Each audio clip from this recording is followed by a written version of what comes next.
All right, guys, here we are for episode 2, season 1 of the Shannara Chronicles. How'd you like this? I like this show a lot.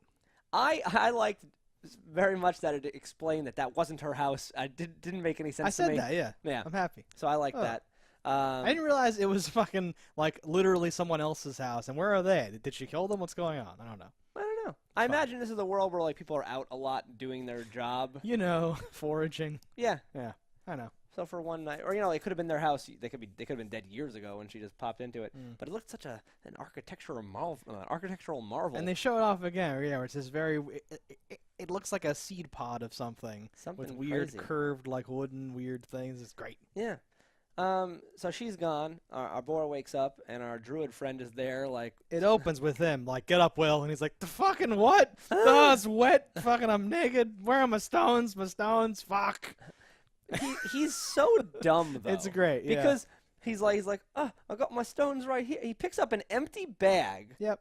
It's an empty bag. I thought it was. She didn't fill it with fake rocks. I think it was really weird that she left the bag, but they just had to have that scene, and yeah, without what's weird is he picks it up and doesn't notice it's empty until he turns it upside down. That's He's a fucking idiot. He was high though. High as an idiot. He's a high idiot. He is kind of an idiot. He's very. That's like the guy from Hanson. Yeah, I'll take that. Not really. Just enough though. And what happens next? So that now they're going on a whirlwind adventure.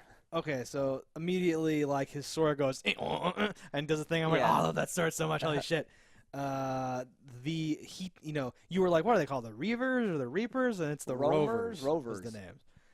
The Rovers are the roving bands of bandit people. There's more exposition, but it's not that bad because he's like, the fuck? And that guy gets to be like, here's the fuck. And say, like, you're the last son of Shannara. You're the ancient blood in your veins and the things, and your father was actually a gray. It turns out, who would have possibly have thought? He's actually a gray man. He wasn't a fucker at all. He did all this great stuff. I do like you find out that there's like a cause and effect for using magic, and I love the idea that his dad became like the town crazy drunk man because of saving the world and using magic. I like that a lot, I think that's really cool. I like that a lot, and that makes that's so much better than just like, well, they lied to you and said, like, why'd they lie and say he was a piece of shit? It's kind of like, well, no, he was a piece of shit, but that's because it took such a toll on him or whatever. And you're like, oh, but like, did the mom never know? Like, I'm not clear about that. Yeah, I'm not sure. Like, did she just hear the ramblings of the crazy man? Like, did he go off on his own, leave them for a while, fight the world, and come back? Right, and be a drunk and then crazy? like no one believes him because he's just a crazy drunk. So like maybe they never even knew. I wonder if they'll flash back. They might not have known. Yeah. No, I don't know. I really liked he was like, wait, well, if magic's this or that, or if I could do this or that, like, could I have saved, how come I couldn't save my mother? And he was like, you could have, but you weren't, but you that's the worst. He should have said, said you couldn't have. I like that he said that because it's this motivating thing where he's like, holy shit. Fuck. I think it's just like a twist of the knife. Yeah, it sucks. It's rude. It's a bad thing. I thought to myself, or I may have said out loud, rude, or something like that when he said it. Rude. But yeah, I like things like that. And he kind of explains later, like, I'm not very good with conversation. I don't get a lot of practice, if you hadn't realized or whatever. He's been asleep for hundreds of years. So him saying like blunt things, I'm kind of like, okay, this is fine. This makes sense. Yeah. And then we cut to the bad guy. I really like the design of the bad guy. His face has like a gash in it, and it's like held together with weird rings and all that stuff. I liked it more once I found out that like magic has a cause and effect. Yeah. You think like I don't know. Yeah. It's like his face is split open from the because like dude's hand gets burned up like from using magic. So I'm like he probably said this, and probably all those scars and bullshit. They're probably not from war. They're probably from using magic. Yeah, so like he says that magic affects everyone differently because the kid's like, is that gonna happen to me? And he goes, it depends. So like his is gonna be this thing where he uses magic and then just gets jacked. Gets buff as fuck.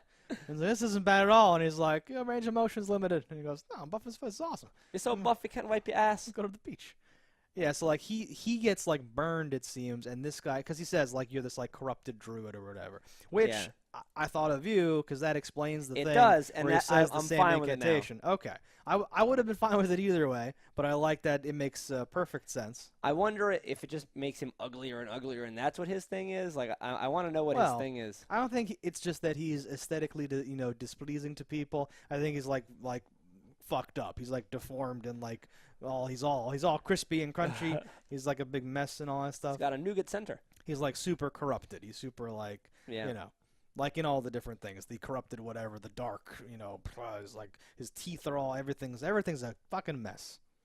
They introduced the changeling though. Here. Yeah, the changeling was cool. I like things like that because now I get this mental image of the person writing this like story from the start and going like, I wonder how far in advance they thought of things before they started doing things. Where they're like, it'll be a cool thing. She'll have like a premonition that she kills her boyfriend, and then she has to leave, and blah blah blah. Oh, what if we make a guy that can change other guys? Oh, that'll be perfect. Like that was my first thing, where I was like, oh, she's gonna go there and pose as her, and and I was like, and then it happened. It was super good. Yeah.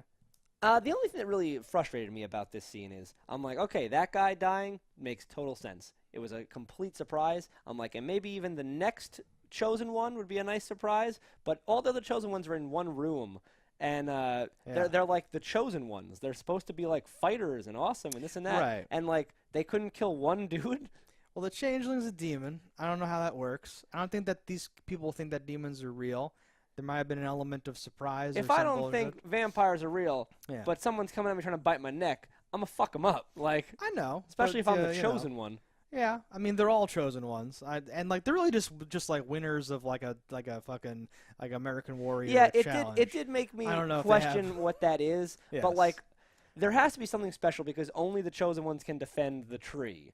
Or some bullshit like that. So like there has to be either like the chosen, like fate foretold the chosen will be granted a power. Like there has to be something about the chosen ones. Yeah, is it because they touched the tree? Does not everyone get to touch the tree? I don't think anyone gets to touch the tree except for them. Yeah, so that's I think they have a special power. It's probably when they touch the tree that's what happens. So regardless, there were 12 originally of these guys? 7? 7? Because there's 6 dead. Well, he was one. Are there 9? Because she's one, there were 6 graves, and the dude might have been the one of the. All right. No, I guess there were 7. There were 7. Right? You're right, 7. Okay. I guess they took him in the thing. I didn't see how many bodies there were in that other room, so I think maybe she kills him somewhere. But there were 6 graves. I remember the shot with like the 6 things when they're talking when they're. No, I now remember them running like the end of the race. 6 and like waiting for the Gotcha. But yeah, it's kind of perfect because she pieced out, and then the changeling could go pose as her. Mm-hmm.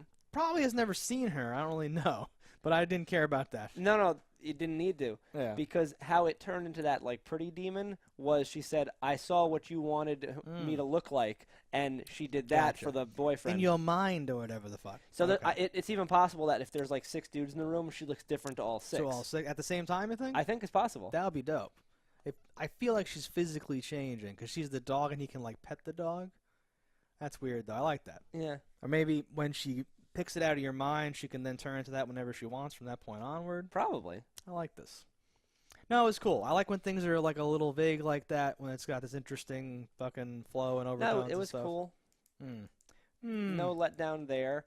They find a magic book. Yeah, Druid and Will go on a quest to this ancient whatever where they do some stuff. That's where he burns his hand. And then we're treated to a vision of Dagdamore. Sure. Dagdamore? Dagdamore.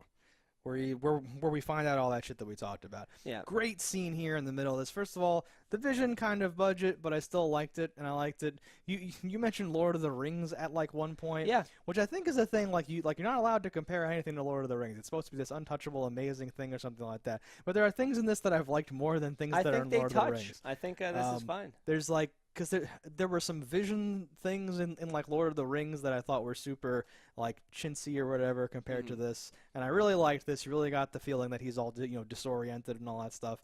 It worked for me fine. And he's got his sword, and the dude just with his hand, and it's just like cracking and breaking off. In fairness, it was a like, dream, so we don't know if he could do that in real life. But no, but the effect was so awesome, I thought. Yeah. I liked the idea of this like weird blade that does this stuff or whatever, and it would break in that way if you were able to like effortlessly overpower it, and was just like, ugh. Things like that when I was a kid would have kept me going for days. I love fucking cool ass little bits and stuff. So they go from there. He's has that vision. We gotta get back, and that's when they find out the chosen ones are dead and this and that. Rummage through her belongings, find out where she is, and they find out she's been in correspondence with her aunt. Did you think that was a weird drop thing there? What do you mean? Like, why did he have to go sneak there? Why was that put into the episode? Nothing really comes of it. because he ends up just directly talking to the king. There's no tension or drama around it. There's no scene of him sneaking. Like, it's just a weird. It was weird to me. It seemed out of place. Oh, it was a little short. But it didn't like strike me as super jarring. I think anytime you're asking this novice who knows nothing to do anything is a little weird, but okay, that's I'm okay with it. But you couldn't ask anybody else because, as he says later, we can't let anyone know where we're going. Yeah. But it didn't end up mattering because I think that dog was in the scene like the whole time. I know. The only that was like the stinger, like, oh, it's a changeling, it's the dog. The no, like the only payoff is when he's like, I found your letters. She's like, you were snooping around, but I'm like, that's weird too, because it's like you left, you abandoned your like homeland. No one's allowed to turn over your room and see if there's like a note. No, like I actually thought when the son was like, can I have a moment alone with the king, that he was the changeling and he was gonna kill the king right there. But they end up just talking, and he's kind of like, do you really want to be remembered as the? So I felt like this is looked thing like that he you had would, a second there to go like, you're right, do I? You've been alive for like 300 years and you fought the demons in the first place. You know they're real. I know, and it's really weird. And like the druid later even says like, the man I once knew wouldn't have said, wouldn't have let whispers of doubt affect his whatever the fuck. Yeah. When like there's very clearly demons. There's very clearly real. And this even because like the war was, he says like your dad saved, like he is the reason the world did not fall into darkness 30 years ago or whatever. This is like a Star Wars thing. We're like, why does no one believe there's demons? There were just demons. What's going on? Yeah, 30 years doesn't even make sense. Because you're like 50, so there were demons when you were 20, and the world almost ended. And now you're like, Father, you're a madman or something. And it's like, what's going on? None of it really makes sense where I'm like, okay, so the druid was asleep for how many years? Shouldn't he have been asleep during the time that your father saved? I think just 30 years, but he's 300 years old. Does that make sense? Oh, does it? I thought he was I'm asleep not for quite 300 sure years. about that.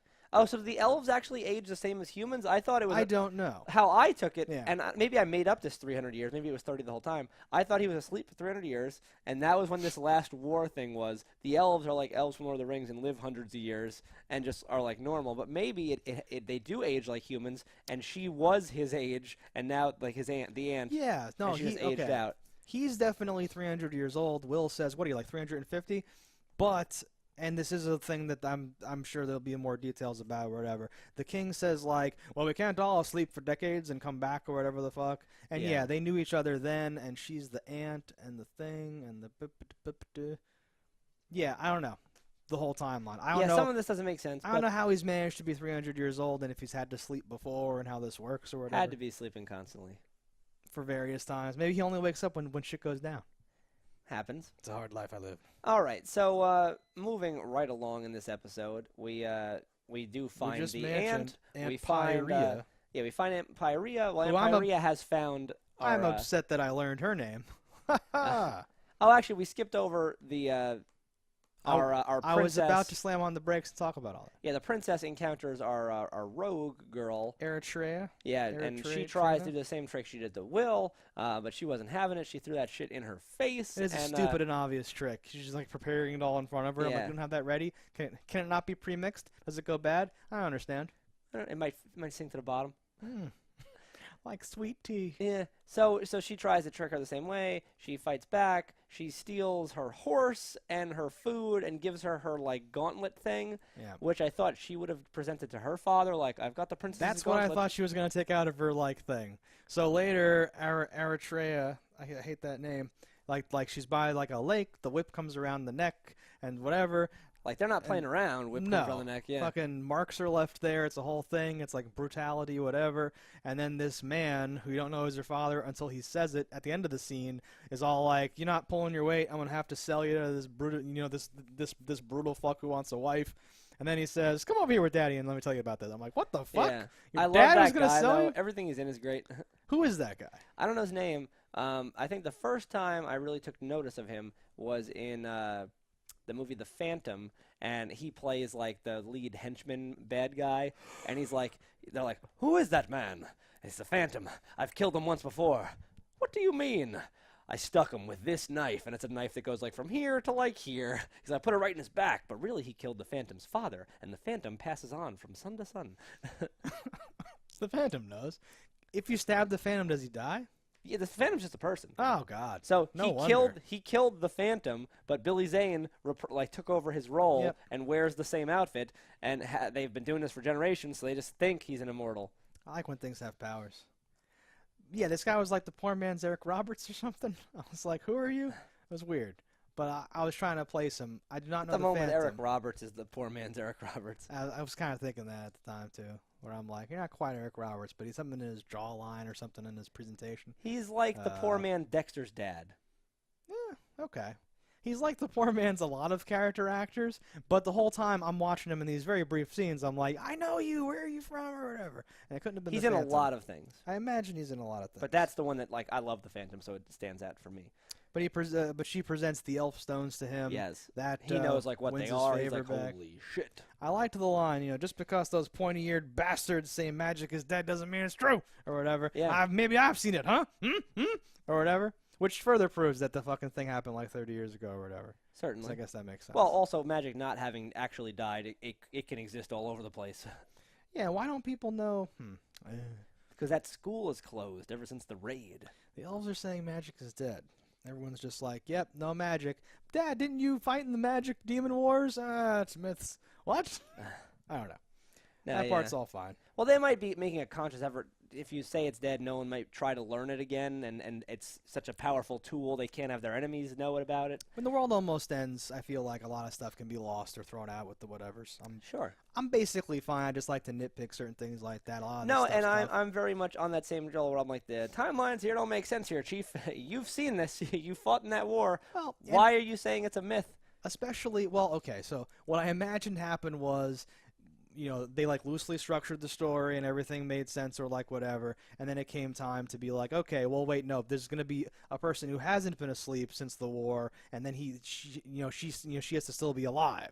Okay, so it has to be like 30 years. Okay, good. And then they were like, okay, done. Close the thing or whatever. And nobody went back and said, wait, if it was only 30 years, then how does that explain this or that or whatever? Which is fine. Or there'll be some minor little words that will explain the whole thing. That's my issue, though, is that a lot of this just has to do with the random leaders of the four words. lands got together and to agree we will sweep this under the rug. We will admit nothing. The demons are trapped. Magic is what brings them about, and we will just say nothing. Nothing. It's just confusing to have him be 300 years old and to have the demon army war happen 30 years ago. Yes. Because those are numbers that you're going to have in your head and be like, wait, though, what? But it's also something that you could think about, like, back in the day, a war could happen, and you could have no idea it even happened. Yeah. Because if you live in the Shire and never leave the Shire, and people are fighting with sticks and stones, you wouldn't even know. And everybody might have been dead in that area, whatever the thing happened, and they didn't know about it. Or like this, where like, where is the bad guy physically now? In some impossible Stonehenge place far away from everything else. So maybe that's where the battle takes place, and nobody back home in the Vale, Shire Vale, whatever. They even call him a halfling because he's half elf, half human. Where were we? What else happened to this episode? It flashes back forward to the aunt's house. The aunt has found the daughter. She is dressed up like a troll ogre thing. With the fucking Tusky gas mask, maneuver or whatever. Yeah. And we think she's fallen into the hands of some bad guy, but it turns out to be her aunt that she's been writing letters to, which is weird that happened. But How did letters even get there? But I guess she was on her way to her aunt's when this happened. Does that make sense? Something has to make sense. Whatever. She's with her aunt, though. By the beach. Down by the beach. By the beach. And Will is with the daughter. Our monk friend or our druid friend is with the aunt. And all of a sudden, what's that noise? Harpy! Oh, God! And the druid gets, like, knocked off a cliff in, like, 1 second. Stay behind me! Hoof! And he's gone and, like gorily ripped limb from limb. Oh, my God. I wrote down, it tears Aunt Pyrea apart, which I fucking love. To shreds, you say? Because a lot of times something like very dangerous attacks someone and like they're fine or whatever. Yeah. Even though like all the actors that aren't listed on the front page of IMDb like get killed instantly, your character with lines somehow just has a scratch or something stupid. Yeah. And I'm like, whatever. And here, because like it like tackles her and you're like, oh, the druid's gonna be like, I'm down here, magic or something's gonna happen or whatever. And then it cuts to the kids and then she screams and then it like cuts back. It's like, oh no, you're dog food. She's so dead. It's just going crazy. And I was like, that's awesome. I love that. It has rendering talons. No, that was pretty interesting. And then it turns its attentions towards the newly beach-going young kids. It's rushing at them. Will says, "Get behind me!" Pulls his little sword, and it cuts. I know, it's fucking cliffhanger. And that was a bitch. On the cliffs by the beach, it's a cliffhanger. I know. I like wanted. I was like, fuck, what, fucking what? And I just. Yeah. So I desperately want to know what happens to these people. The Druid hit the ground hard. Al-Anon fucking smacked into that cliffside or whatever. I feel like his arm might be broken or something might be fucked up with him. I think he's gonna die. I think that has to happen at some point. And I don't think he dies. Throughout the whole thing? Yeah, I don't want him to die. I don't think he dies. I got this feeling that he has to die to pass on to Will, has to be the guy to do the thing. And because if he was there, he would just be able to like take care of business or whatever. And we need Will to somehow have to take care of business. Now I'm picturing something happens and he ends up using all of his magic to save them in some way. But I think doesn't actually die? I think that just makes him go into hibernation again. Okay, and sure. he's just going to be out of it for a while, but then he can come back in like season 2 to help them do something. That would totally work too. I don't mean die like he has to inspire them, but he has to like not be in the picture for some reason, and that would do the same sort of thing. Now you're going to end up with a core group that's going to be that rogue girl, the elf princess, and the half-elf magic man. That's my guess. I could get behind that. You might end up with prediction down the way is there'll be something and like the rogues will get pulled into it. Be like, oh, we need to get through blah blah. I know a way. Dad, help me! The world's gonna end. Oh, all right, rogues go! And you're gonna get a thing with the rogues fighting things. You're gonna get a thing where elf armies are fighting things. Yeah. Okay, and then he goes back and gets his. It was actually his uncle. I caught that and wrote it down. Uncle I was Twitch like, or whatever? Uncle Flick. Flick. Because I was like, your grandfather he's around here, like 10 times in the last episode. But it was his uncle is around here, which is fine. Makes perfect sense. I have a feeling at some point, somebody mentioned the uncle or something, and I'm like, oh, well, they're going to kidnap that guy. Oh, it's because the rogue daughter mentions their father. He's from blah, blah, blah, this and that. And I think they're going to go there and, like, kidnap that guy, maybe. Ooh, okay. As a blackmail of like, teach me how to use your fucking stones. Because, he's going to want to learn how to use his fucking stones. And I don't think he actually can, because I think you have to have that bloodline, but he doesn't care about that. Yeah, and he's like heard of the stones, but doesn't really know I obviously how they work, and got to figure something out with that. Yeah. I still don't really like the rover chick. I don't really know. I agree she'll be in the thing, but that kind of disappoints me. Or whatever. She's clearly a main character. And there's no other reason to be showing her so much, so it's obviously happening. I don't know why they would ever trust her. Something has to happen, I guess. Yeah, she'll save them, or they'll save her, or whatever. Maybe she has a rocket launcher, and she's like farther down the beach. Get down! Nah, you won't see her at the beach. It's an RPG. So that's the projections. That's the real quick. We joked about there being like Moonwell juice to catch the leaves or something like that, and there was something, not that at all, but something very similar now where like the trees is fucking bleeding and they have pots buckets down to like catch the blood or something like that. I was like, oh, shit's getting bad with the Ulcris. They're going to try to put that back in intravenously. Someone just climbs the ladder and pours it back into the top over and over again. Oh. Yes. Oh, we didn't mention this. So like that's the whole quest. That the Elcris is going to produce a seed. They have to bring it somewhere and dip it in something, and then bring it back and plant it for the new Elcris. Because there's like a life cycle that was not. I guess this is like the first tree, and no one knows about this. Is like how the process apparently has to work. Yeah. Is there's a life cycle where it creates a seed and you have to replant it to shut the demons back down. It's going to be this endless like thing that has to happen. And they have to go someplace with the seed that they don't know where it is. Our druid friend has never heard of it. He's been all across the four lands, and never have I heard of what the fuck that place was called. Safe home. Safe home. Somewhere beyond. It's somewhere beyond the four kingdoms, lands. Yeah. Topiaries. Pocket dimension. It's a pocket dimension. All right, guys, so let us know in the comments below what you think about this episode. You have any projection thoughts, things that are going to happen, assuming you're watching this at the same time we are. And we'll see you next time.